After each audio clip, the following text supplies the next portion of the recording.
देश भर की निगाहें जिस अयोध्या पर थी, उसी अयोध्या में बीजेपी चुनाव हार गई। रामनगरी में मिले इस जनमत ने सबको चौंका दिया। 1990 की रथ यात्रा से लेकर 2024 के चुनाव तक भाजपा के मूल में रहने वाली सीट पर पार्टी ने जी जान से ताकत लगाई। 1000-2000 करोड़ नहीं बल्कि 32,000 करोड़ के प्रोजेक्ट शुरू कराए गए। राम मंदिर की प्राण प्रतिष्ठा दुनिया भर में सुर्खियां बनी। 500 साल पुराना इतिहास बदला गया। पीएम मोदी खुद यहां रोड शो करने आए। योगी ने 5 जनसभाएं की, मगर सियासी जादू नहीं चला। जनता की नाराजगी अंदर ही अंदर मुखर हो रही थी। बीजेपी के स्थानीय नेताओं से लेकर आला कमान तक उस तासीर को भाप नहीं पाए। मोदी को यहां के बीजेपी नेता गुड मैनेजमेंट दिखाते रहे, मगर अंदर खाने कुछ और ही चल रहा था। विरोध की यह चिंगारी कैंडिडेट के फाइनल होते ही शुरू हो गई थी। आखिर भाजपा अपने सबसे बड़े गढ़ में क्यों हारी? लोगों में क्या गुस्सा था? बीजेपी हाईकमान आखिर जनता की नब्ज क्यों नहीं भाप पाए?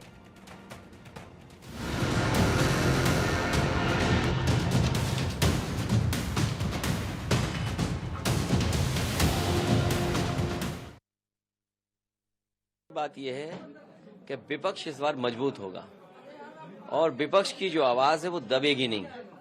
और वहीं कई महत्वपूर्ण सवाल हैं जो चुनाव में जनता के बीच में रखे गए थे। सबसे बड़ा सवाल यह अग्निवीर की नौकरी का। समाजवादी पार्टी कभी भी अग्निवीर व्यवस्था को स्वीकार नहीं कर सकती है। फौज की नौकरी बढ़े, नौजवान वर्दी पहन करके सीमा की रक्षा करना चाहता है, उसको मौका मिले, ज्यादा से ज्यादा नौकरियां बढ़ें।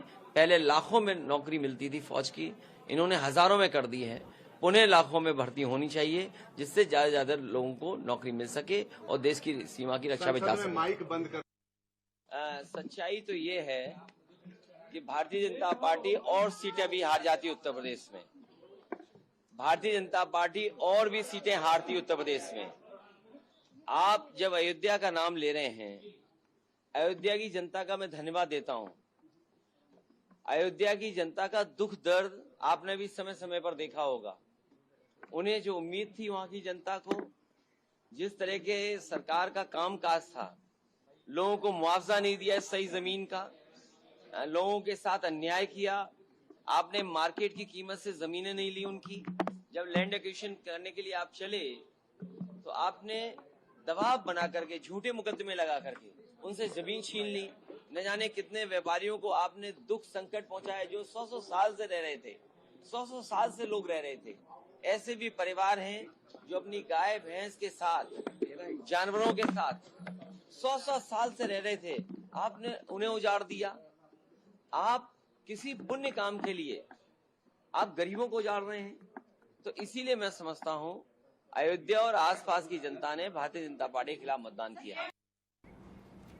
तो उत्तर प्रदेश के पूर्व मुख्यमंत्री अखिलेश यादव को आपने सुना। वो तमाम बातों का, तमाम फैक्ट्स का जिक्र करते हुए नजर आए कि आखिरकार अयोध्या की जनता जो है वो कैसे समाजवादी पार्टी के फेवर में वोट करती हुई नजर आई। और वहीं अब एसपी सांसद अयोध्या से अवधेश प्रसाद से बातचीत की है हमारी संवाददाता निकिता सरीन ने। सुनिए क्या कुछ अवधेश प्रसाद जी की तरफ से कहा गया। समाजवादी पार्टी से नवनियुक्त सांसद अवधेश प्रसाद इस वक्त हमारे साथ हैं। सर, सबसे पहले बहुत बहुत बधाई आपको। चलिए, धन्यवाद। क्योंकि जिस तरीके से 54,000 वोटों से भी ज्यादा का आंकड़ा कम नहीं होता, वो भी अयोध्या को लेकर के सबके लिए एक शॉकिंग था। आपको वेलकम करता हूं। आप हमारे कुटिया में आई और मुझसे कुछ सवाल और मेरे जवाब को देश दुनिया में भेजने के लिए जो आपने महती कृपा की है, मैं आपके प्रति बहुत ही ग्रेटफुल हूँ। अवधेश जी, इस बार एक नारा भी चला था कि ना अयोध्या ना काशी, अब की बार अवधेश पासी, ये सच हो गया? ये नारा हमने नहीं लगाया। हम तो सबको सम्मान करते हैं। हम हर मंदिर को करते हैं, हर गुरुद्वारे करते हैं, हर हमारे जो ये मस्जिद है, हम तो सभी धर्मों को पालन करते हैं। क्योंकि कोई भी धर्म, कोई भी मजहब जो है आपसदारी सिखाता है, भाईचारा बनाता है, अच्छी बुनियाद रखता है। तो हम जो है सभी मंदिरों का, सभी धर्मों का आदर करते हैं। ये नारा जो आप कह रही हैं, ये मेरा बनाया हुआ, मेरा सिखाया हुआ, मेरा बताया हुआ नारा नहीं है। लोगों की विचारधाराएं हैं, डिफरेंट आइडियाज लोगों को होती हैं। हाँ, इस बार जो राम मंदिर का मुद्दा था बेहद चला, तो लेकिन इस बार सीट जिता नहीं पाया ये मुद्दा, और लगातार आप लोग भी उस वक्त काफ़ी गुस्से में थे कि ये सही तरीके से जो प्रिपरेशंस हैं वो नहीं हो रही हैं, और शायद यही एक वजह है कि अखिलेश यादव ने भी सबको मना कर दिया था कि राम मंदिर इस तरीके से दर्शन के लिए नहीं जाएंगे। किसी ने मना नहीं किया। नो, हमारे नेता ने किसी को मना नहीं किया था, मना नहीं किया था।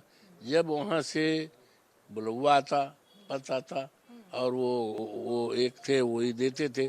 जब किसी के पास कुछ आया नहीं तो कैसे कोई जाए, ऐसा कुछ नहीं है। हमारे नेताओं में, हम लोगों में भगवान राम के प्रति, हनुमान जी के प्रति और सरजू माई के प्रति, कृष्ण भगवान के प्रति सबकी निष्ठा है। हम लोग निष्ठावान लोग हैं, हम आस्था रखते हैं, और ऐसी कोई बात नहीं थी। आपके राष्ट्रीय अध्यक्ष अखिलेश यादव जी ने भी कहा था कि वहाँ जो लोगों के घर तोड़ दिए थे उनको सही मुआवजा नहीं मिला। क्या यही वजह है कि जो नाराज लोग थे उन्होंने ही ये जो नतीजे हैं बीजेपी को वोट न देके समाजवादी पार्टी की तरफ? ऐसा है, बीजेपी के राज में बड़ा अन्याय हुआ है, बड़ा अत्याचार हुआ है, और देश संकट में आया। और इसीलिए हमारे देश के माननीय अखिलेश यादव जी, माननीय राहुल गांधी जी और देश के अन्य तमाम माननीय नेताओं ने देश को संकट से उबारने के लिए, देश में संविधान को बचाने के लिए, देश में लोकतंत्र बचाने के लिए और देश में लोगों के वोट के अधिकार बचाने के लिए इंडिया गठबंधन बनाया है, जिसका एक सार्थक परिणाम सामने आया है। तो उन सभी नेताओं को मैं हार्दिक बधाई देता हूं और उनकी इस विचारधारा को अभिनंदन और स्वागत करता हूं, और ये बड़ा सार्थक कदम था। क्योंकि आप भी राम भक्त हैं, सरयू में नहाना, पाठ पूजा करना, स्नान करना, क्या उनका आशीर्वाद इस बार मिल गया आपको राम जी का? अरे, आपको क्या लगता है?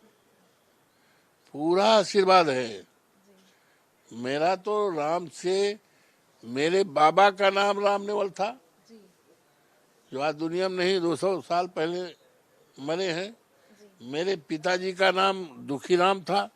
दुखी राम क्यों सर? मेरे फादर दुखी राम।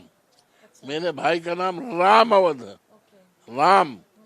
मेरे मामा का नाम परशुराम, मेरे ससुर का नाम राम सेवक। तो राम तो हमारे रोए रोए में है, और हम बड़े सौभाग्यशाली हैं, हमारा जन्म वही हुआ। और मैं जब पढ़ रहा था बीए में साकेत महाविद्यालय में, तो मैं तो वहाँ राम जन्मभूमि का दर्शन करता था हर तीसरे चौथे दिन। सीता रसोइया देखता था, सब जाता था। तो हमारे तो रोम रोम में राम है।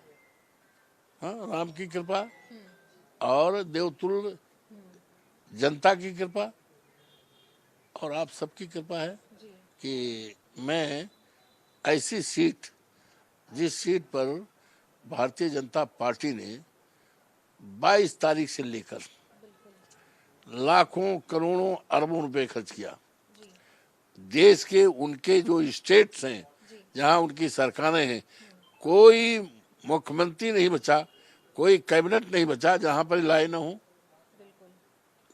जितने गवर्नर साहबान हैं वो आए, इवन राष्ट्रपति जी जो मौजूदा हुआ गई, भूतपूर्व राष्ट्रपति गए, पर्चा दाखिली में उत्तर प्रदेश, उत्तराखंड का जो मौजूदा मुख्यमंत्री वो भी गए पर्चा दाखिला में लगातार। और देश से करोड़ों करोड़ों लोगों को लाने का इन्होंने चुनाव को प्रभावित करने के लिए। और इवन माननीय मुख्यमंत्री जी 84 बार गए, गाना तक दे दिया, जो राम को लाए हम उनको लाएंगे। राम को लाने वाले लोग नहीं हैं, राम तो विश्वव्यापी हैं। ये इनका गलत फहमी है। ये इनका भ्रम था। लोगों को गलत मैसेज दे रहे थे कि राम को लाने वाले लोग हैं। राम तो हजारों साल से आए हैं, ये राम के लाने वाले लोग नहीं। राम के नाम पर राजनीति करने वाले लोग हैं, राम के नाम पर व्यापार करने वाले लोग हैं, और राम के नाम पर देश को तबाह और बर्बाद करने वाले लोग हैं। बहुत शुक्रिया हमसे बात करने के लिए। तो आप सुन रहे थे नवनियुक्त सांसद अयोध्या से, फैजाबाद से, जो हाल ही में 54,000 से भी ज्यादा वोटों से जीते हैं अवधेश प्रसाद से। लखनऊ से वीडियो जर्नलिस्ट दीपक के साथ मैं निकिता सरीन, इंडिया न्यूज के लिए।